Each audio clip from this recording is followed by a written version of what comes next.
दोस्तों, बेनमाजी को कब्र में 3 सजाएं दी जाती हैं।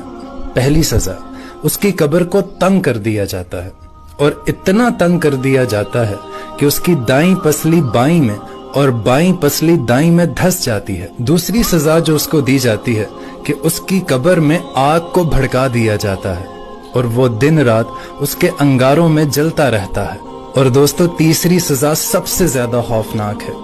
उसकी कब्र में एक गंजा सांप मुसल्लत कर दिया जाएगा जिसका नाम अशजाउल अकरा होगा। उसकी आंखों में आग होगी और उसके नाखून लोहे के होंगे और उसके एक नाखून की लंबाई इतनी होगी कि अगर कोई एक शख्स पूरा दिन उस पर चलता रहे तब भी खत्म नहीं होगी। और उसकी आवाज इतनी खौफनाक होगी जैसे बिजली कड़कने की आवाज आती है और वो कड़कती हुई आवाज में उस शख्स से कहेगा कि मुझे तेरी कब्र में अल्लाह ने भेजा है।